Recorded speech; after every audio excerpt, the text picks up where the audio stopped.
तो दोस्तों आज हम फिर से आपके लिए लेकर आए हैं देश दुनिया की तमाम ताजा बड़ी खबरें। सबसे पहली बड़ी खबर में आपको बताएंगे कि पाकिस्तानी महिला सीमा हैदर निकली पाकिस्तान की जासूस, पूछताछ में हुआ बड़ा खुलासा। मोदी सरकार को उड़े होश, सचिन मीणा का परिवार बेहोश। अब सचिन मीणा सही सीमा हैदर को होगी जेल, मोदी ने किया ऐलान। वहीं आपको बताएंगे दोस्तों की कांवड़ यात्रा को लेकर योगी सरकार पर असदुद्दीन ओवैसी ने बोला हमला। कहा कांवड़ यात्रा के लिए बंद करा दी जाती है मीट की दुकानें, सड़क पर नमाज पढ़ो तो हो जाती है उत्तर प्रदेश में एफआईआर। वहीं आपको बताएंगे दोस्तों की सचिन मीणा की प्रेम का सीमा हैदर को अब जल्द भेजा जाएगा पाकिस्तान। मोदी सरकार बोली ये है पाकिस्तान की जासूस, भारत में फैलाएगी आतंक। वहीं आपको बताएंगे दोस्तों की राम श्याम और बाम ने मिलकर फैलाई पंचायत चुनाव में हिंसा, नतीजों के बाद बोली ममता बनर्जी। वहीं आपको बताएंगे दोस्तों की ग्रेटर नोएडा में बाबा के दरबार में बिजली का करंट लगने से मची भगदड़, कई लोग बेहोश होकर गिरे। वहीं आपको बताएंगे दोस्तों की अलीगढ़ में यमुना बह रही है खतरे के निशान से ऊपर, आधा दर्जन गांव में पानी घुसा, मोदी और योगी ने नहीं की कोई भी मदद। तो दोस्तों सभी खबरों को आपको एक एक कर बताने वाले हैं, वीडियो को लाइक कर चैनल को सब्सक्राइब कर दें। इसी बीच पर तो दोस्तों अगली खबर की ओर, तो पाकिस्तानी महिला सीमा हैदर निकली पाकिस्तान की जासूस, मोदी सरकार के उड़े होश, सचिन मीणा का परिवार बेहोश, अब वापस भेजा जाएगा पाकिस्तान। जी दोस्तों आपको बता दें कि पाकिस्तानी महिला सीमा हैदर पाकिस्तान की जासूस निकली, जिससे मोदी सरकार सहित उसके प्रेमी सचिन मीणा के होश उड़ गए। दरअसल आपको बता दें कि पूछताछ के दौरान इस बात का पता चला है, पूछताछ के दौरान पता चला है कि वह अंग्रेजी में बात करती है, जबकि वह महज 5वीं तक पढ़ी हुई है और कंप्यूटर चलाने में भी वे काफ़ी एक्सपर्ट है। वहीं आपको बता दें कि उसने खुद ही वीजा बनवाया है और दुबई और नेपाल होते हुए वो भारत पहुंची है। वहीं आपको बता दें कि जब पुलिस द्वारा इसकी पूछताछ की तो पुलिस के भी होश उड़ गए। पुलिस ने सीमा हैदर के पास से 3 मोबाइल फ़ोन, एक पाकिस्तानी सिम, परिवार रजिस्ट्रेशन सर्टिफिकेट, बच्चों के जन्म प्रमाण पत्र और मैरिज रजिस्ट्रेशन सर्टिफिकेट पाए हैं और आधार कार्ड भी पाया है। वहीं आपको बता दें कि इसने 3 मोबाइल तोड़ दिए। अब टूटे हुए मोबाइलों की पुलिस जांच करवा रही है और अब पता चलेगा कि इसने किस किस नेता से बात की है। तो ये बड़ी अपडेट आई दोस्तों कि ये जासूस निकली है। मोदी सरकार इसे गिरफ्तार करके सचिन के परिवार को भी गिरफ्तार करके अब जल्दी जेल में डालने वाली है। इसी बीच पर तो दोस्तों अगली खबर की ओर, तो कांवड़ यात्रा को लेकर योगी पर भड़के असदुद्दीन ओवैसी, कहा कांवड़ के लिए बंद करा दी मीट की दुकानें। जी दोस्तों आपको बता दें कि उत्तर प्रदेश के कई जिलों में कांवड़ यात्रा के चलते मीट की दुकानें योगी सरकार द्वारा बंद कराई गई हैं। इस पर असदुद्दीन ओवैसी ने भाजपा पर हमला बोला है। उन्होंने इस मामले को समान नागरिक संहिता से जोड़ा है। ओवैसी ने ट्वीट करके कहा है कि कांवड़ यात्रा में गोश्त की दुकानें ही बंद करा दी हैं। धार्मिक भावनाओं के नाम पर रोजगार छीनना शर्मनाक है।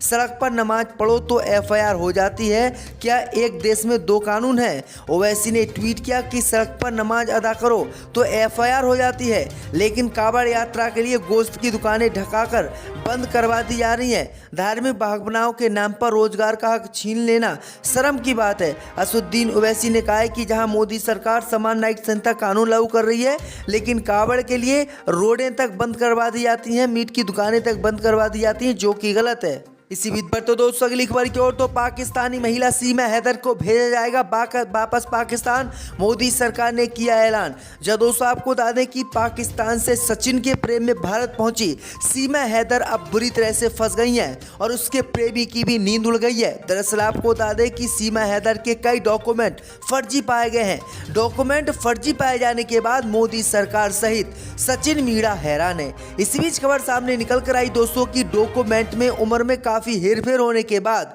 अब वो जासूसी के दायरे में आ गई है। इसी बीच खबर ये सामने निकल कर आई दोस्तों की सीमा हैदर को अब पाकिस्तान वापस भेजा जाएगा। वहीं आपको बता दें कि पाकिस्तान भेजे जाने से सीमा हैदर ने इनकार किया है। सीमा हैदर ने बताया है कि अगर उसको पाकिस्तान भेजा गया तो पहले उसके दोनों टांग काटे जाएंगे, फिर दोनों हाथ काटे जाएंगे और फिर उसे जान से मारा जाएगा। सचिन मीणा के परिवार वालों से उसने गुजारिश की है कि उसे भारत में ही रहने दिया जाए, लेकिन केंद्र की मोदी सरकार इसी महीने उसको पाकिस्तान वापस भेजेगी। तो ये बड़ी अपडेट आ रही दोस्तों। इसी बीच पर तो दोस्तों अगली खबर की ओर, तो पंचायत चुनाव में हिंसा पर बोली ममता बनर्जी, राम श्याम और बाम ने मिलकर पंचायत चुनाव में कराई हिंसा। जब दोस्तों आपको बता दें कि पश्चिम बंगाल पंचायत चुनाव के वोटों की गिनती खत्म हो चुकी है और टीएमसी ने जबरदस्त जीत हासिल राज्य में की है। इस बीच खबर सामने निकल कर आई दोस्तों कि राज्य में पंचायत चुनाव के दौरान भड़की हिंसा को लेकर ममता बनर्जी ने विपक्ष विपक्ष पर हमला बोला है। ममता बनर्जी ने कहा है कि राम, श्याम और वाम ने मिलकर चुनाव में हिंसा की साजिश रची। यहाँ ममता ने बीजेपी, कांग्रेस और सीपीआईएम पर एक साथ हमला बोला है। बता दें कि पंचायत चुनाव पूरी तरह से हिंसा की भेंट चढ़ा दिखा। सिर्फ वोटिंग वाले दिन ही 19 लोगों की हत्या हो गई थी। ये सभी किसी न किसी राजनीतिक पार्टी के कार्यकर्ताओं द्वारा काम किया गया था। वहीं आपको बता दें कि ममता बनर्जी ने बीजेपी सहित कांग्रेस को इसमें जिम्मेदार ठहराया है। पर तो दोस्तों अगली खबर की ओर, तो अलीगढ़ में यमुना नदी बह रही है खतरे के निशान से ऊपर। आधा दर्जन गाँव में घुसा बाढ़ का पानी, जनजीवन अस्त व्यस्त।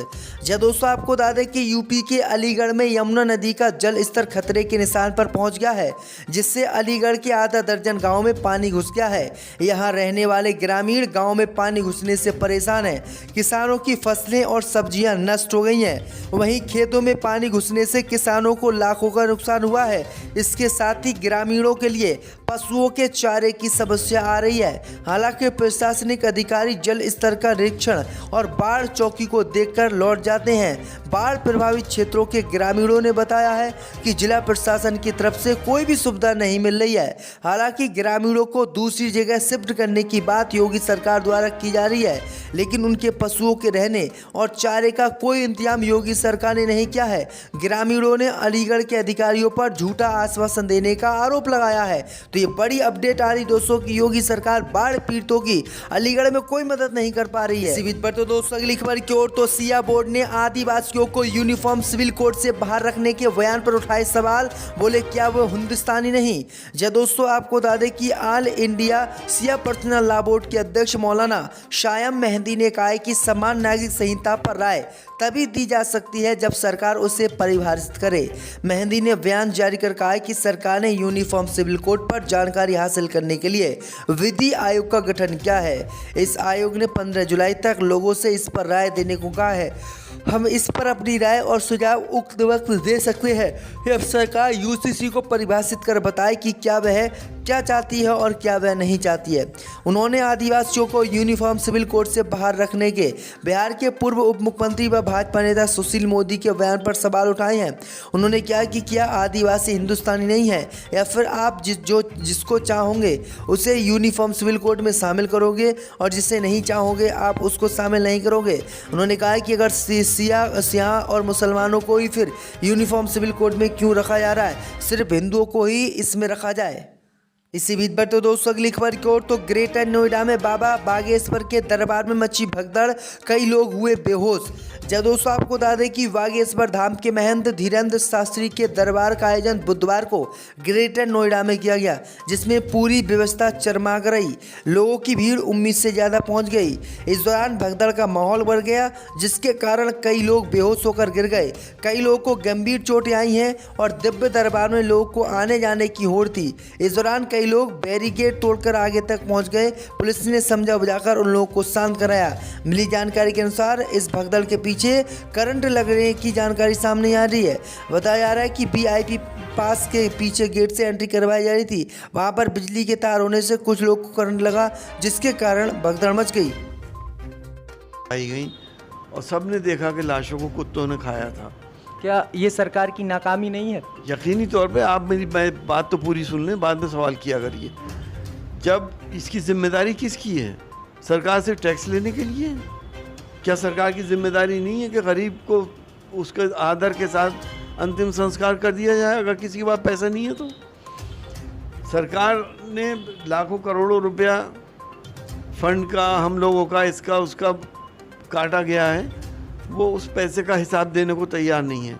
गरीब को लकड़ी देने को तैयार नहीं है। आखिर हो क्या रहा है?